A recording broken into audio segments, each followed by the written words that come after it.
Hello everyone, आपका एक बार फिर से वेलकम करते हैं आज के हमारे इस नए वीडियो पे। तो आज इस वीडियो के अंदर मैं आपके साथ डिस्कस करने वाला हूं एचडीएफसी मल्टी कैप फंड डाइट ग्रोथ के बारे में। इसमें मैं आपसे डिस्कस करूंगा ये जो म्यूचुअल फंड है इसने पिछले 6 महीने, 1 साल, 3 साल या फिर एनुअल रिटर्न क्या दिया है।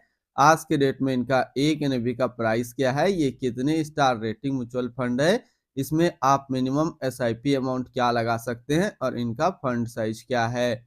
साथ ही साथ मैं आपसे डिस्कस करूंगा इसके अंदर कौन कौन सा स्टॉक लिस्टेड है, और अगर आप इस म्यूचुअल फंड के अंदर कुछ पैसा जमा किए होते तो पिछले 6 महीने, 1 साल, 3 साल के अंदर आपको क्या रिटर्न देखने को मिलता।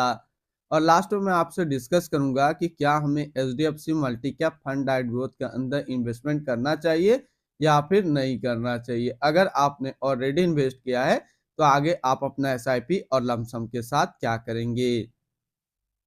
एचडीएफसी मल्टी कैप फंड डाइट ग्रोथ ये एक इक्विटी म्यूचुअल फंड है जो कि मल्टी कैप कैटेगरी के अंदर आता है और ये काफी हाई रिस्क म्यूचुअल फंड है। अगर इनके 6 महीने के रिटर्न के ऊपर बात करें तो 6 महीने पे करीब 1.5% का रिटर्न दिया है। 1 साल की बात करें तो 1 साल में 24.52% का रिटर्न है। 3 साल की बात करें तो 3 साल में 24.72% का रिटर्न है। और अगर एनुअल रिटर्न की बात करें तो इनका एनुअल रिटर्न है 24.94% का।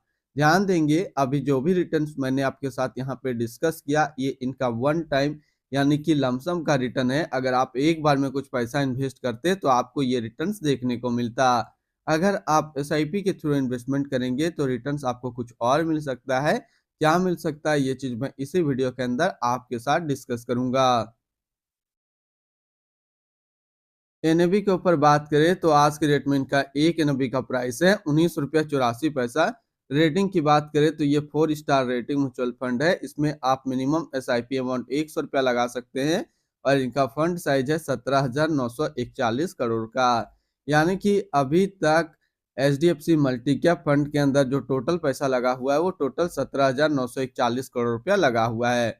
रिटर्न कैलकुलेटर के ऊपर बात करते करते हैं कि अगर आप इस म्यूचुअल फंड के अंदर कुछ पैसा जमा करते तो फिर आपको क्या रिटर्न्स देखने को मिलता। इससे पहले अगर आपने अभी तक आप स्टॉक पे अपना अकाउंट ओपन नहीं किया करना चाह रहे हैं तो इस वीडियो के डिस्क्रिप्शन में मैंने अपना डीमेट अकाउंट का रेफरल लिंक दिया है। अगर आप मेरे रेफरल लिंक से अपना अकाउंट ओपन करते हैं तो फिर आपको अकाउंट ओपनिंग या अकाउंट मेंटेनेंस का कोई भी चार्ज नहीं देना होगा। अगर आप इस म्यूचुअल फंड के अंदर 5,000 रुपये पर मंथ जमा करते तो 3 महीने पे आपका पैसा जमा होता 15,000, आपको मिलता 15,227 रुपया। यानी कि 3 महीने पे एसआईपी के थ्रू करीब आपको 1.5% का रिटर्न देखने को मिलता। 6 महीने की बात करें तो 6 महीने पे आपका पैसा जमा होता है 30,000, आपको मिलता 32,324 रुपया। यानी कि 6 महीने पे एसआईपी के थ्रू करीब आपको 7% का रिटर्न देखने को मिलता। और 1 साल की बात करें तो 1 साल में आपका पैसा जमा होता है 60,000, आपको मिलता 69,934 रुपया। यानी कि 1 साल में एसआईपी के थ्रू आपको करीब 16% का रिटर्न देखने को मिलता। अब अगर बात करें कि इस म्यूचुअल फंड के अंदर अगर आप एक बार में 1 लाख रुपया जमा करते तो 6 महीने पे आपका 1 लाख रुपया 1,0762 रुपया होता। 1 साल में आपका 1 लाख रुपया 1,24,520 रुपया होता। और 3 साल में आपका 1 लाख रुपया 1,94,000 रुपया होता। होल्डिंग की अगर बात करें तो इसके अंदर जो टोटल स्टॉक लिस्टेड है वो टोटल 218 स्टॉक लिस्टेड है। अगर हम इसमें टॉप 10 और उसके सेक्टर वाइज डिस्कस करें तो पहला नाम आता है एचडीएफसी बैंक लिमिटेड फाइनेंशियल क्षेत्र, ICIC bank limited financial, Infosys limited technology, Axis bank limited financial, Reliance industrial limited energy, HCL technology limited technology, Coforge limited technology, Bharti Airtel limited communication, Tata consultancy service limited technology and Kotak Mahindra bank limited financial क्षेत्र में है। अगर इनकी holding analysis की बात करें तो equity पे है 96.9% और कैश पे है 2.6%। इनकी इक्विटी सेक्टर एलोकेशन की अगर बात करें तो फाइनेंशियल पे है 25.9, others 18.6, technology 10.7, automobile 8.1, capital goods 8, health care 7.6, energy 7.4, service 7.3 और कंस्ट्रक्शन पे 6.4%। यानी कि अगर आप एचडीएफसी मल्टी कैप फंड के अंदर अपना इन्वेस्टमेंट करते हैं तो आपका इन्वेस्टमेंट इन सारी कैटेगरी पे डिस्ट्रीब्यूट होकर के लगेगा। इनके एडवांस रेशियो की अगर बात करें तो इसका प्राइस टू अर्निंग रेशियो 24.85 और पीबी रेशियो 3.59। अगर आप इस म्यूचुअल फंड के अंदर इन्वेस्टमेंट करना चाह रहे हैं तो फिर लमसम या फिर एसआईपी दोनों आप 100 रुपये से स्टार्ट कर सकते हैं। रिटर्न्स एंड रैंकिंग के ऊपर बात करते हैं और सबसे पहले बात करते हैं एचडीएफसी मल्टी कैप फंड का फंड रिटर्न, जो कि 1 साल में 24.5, 3 साल में 24.7 और एनुअल है 24.9 का। वहीं पे इस कैटेगरी का जो एवरेज रिटर्न होता है यानी कि equity multi cap mutual fund का 1 साल में 25.8, 3 साल में 20.3 का है। तो यहाँ से देखेंगे ये म्यूचुअल फंड 1 साल में अपना कैटेगरी एवरेज से कम रिटर्न दिया है, लेकिन 3 साल में अपना कैटेगरी एवरेज से ज्यादा रिटर्न निकाल करके दिया है। अगर आपने इसके अंदर ऑलरेडी इन्वेस्टेड हैं या फिर इन्वेस्ट करना चाह रहे हैं तो क्या टारगेट लेकर के चलेंगे ताकि ये म्यूचुअल फंड आपको अच्छा रिटर्न दे दे?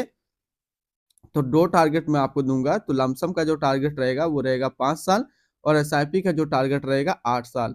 अगर आप इतना टाइम तक कंटिन्यू अपना इन्वेस्टमेंट को रखते हैं तो ये म्यूचुअल फंड आपको काफी अच्छा रिटर्न दे देगा। अगर इनके आसपास सिमिलर फंड्स की बात करें तो इनके आसपास 2 ऐसे सिमिलर फंड्स है जो इनसे बेटर है। पहला है कोटक मल्टी कैप फंड डाइट ग्रोथ, जो कि 4 स्टार रेटिंग म्यूचुअल फंड है। 1 साल का रिटर्न है 29.9, 3 साल का 27 और फंड साइज है 15,420 करोड़ का। वहीं पे दूसरा म्यूचुअल फंड जो इनसे बेटर वो है Baroda BNP Paribas multi cap fund डाइट growth, 4 star rating mutual fund. 1 साल का रिटर्न है 34.3, 3 साल का 20.2 और इसका फंड साइज है 2810 करोड़ का। एक्सपेंस रेशियो की बात करें तो इनका एक्सपेंस रेशियो 0.71% का। एग्जिट लोड की बात करते हैं, अगर आप इन्वेस्ट किया हुआ पैसा 1 साल के अंदर निकालते हैं तो फिर आपको 1% का एग्जिट लोड देना होगा। और स्टम्प ड्यूटी की बात करें तो स्टम्प ड्यूटी है 0.005%। टैक्स इम्प्लानेशन की बात करते हैं, अगर आप इन्वेस्ट किया हुआ पैसा 1 साल के अंदर निकालते हैं तो जो भी आपका रिटर्न होगा उस पर आपको 20% का टैक्स पेमेंट करना पड़ेगा। और अगर आप 1 साल के बाद इससे अपना पैसा निकालते हैं और 1 साल बाद अगर आपको 1,25,000 का रिटर्न बनता है तो फिर आपको 12.5% का टैक्स पेमेंट करना होगा। यानी कि शॉर्ट टर्म कैपिटल गेन पे जो आपको टैक्स देना वो 20% और लॉन्ग टर्म कैपिटल गेन पे 12.5% का। इनकी fund house and investment objects की बात करें तो HDFC mutual fund total assist पे इंडिया पे नंबर 2 पे रैंक करता है। इसका टोटल असिस्ट अंडर मैनेजमेंट है 7,57,067 करोड़ का। एचडीएफसी मल्टी कैप फंड डाइट ग्रोथ ये एक इक्विटी म्यूचुअल फंड है जो कि लॉन्च किया गया एचडीएफसी म्यूचुअल फंड की तरफ से। गोपाल अग्रवाल अभी इस फंड का करंट फंड मैनेजर है। इस फंड का करंटली असिस्ट अंडर मैनेजमेंट है 7,57,067 करोड़ का और लेटेस्ट ने भी है 19 रुपया 84 पैसा। एचडीएफसी मल्टी कैप फंड डाइट ग्रोथ ये एक काफी हाई रिस्क म्यूचुअल फंड है। इसमें मिनिमम एसआईपी अमाउंट 100 रुपया का सेट किया गया है और मिनिमम लमसम भी 100 रुपया का सेट किया गया है। अगर आप इन्वेस्ट किया हुआ पैसा 1 साल के अंदर निकालते हैं तो फिर आपको 1% का एग्जिट लोड देना होगा। और इनकी फंड बेंचमार्क की अगर बात करें तो फंड बेंचमार्क है Nifty 500 multi cap 50:25:25 total return index. तो आज इस वीडियो के अंदर मैंने आपके साथ डिस्कस किया एचडीएफसी मल्टी कैप फंड के बारे में। फिर मिलते हैं हम लोग नेक्स्ट को इस तरीके का वीडियो की अच्छी जानकारी को लेकर के।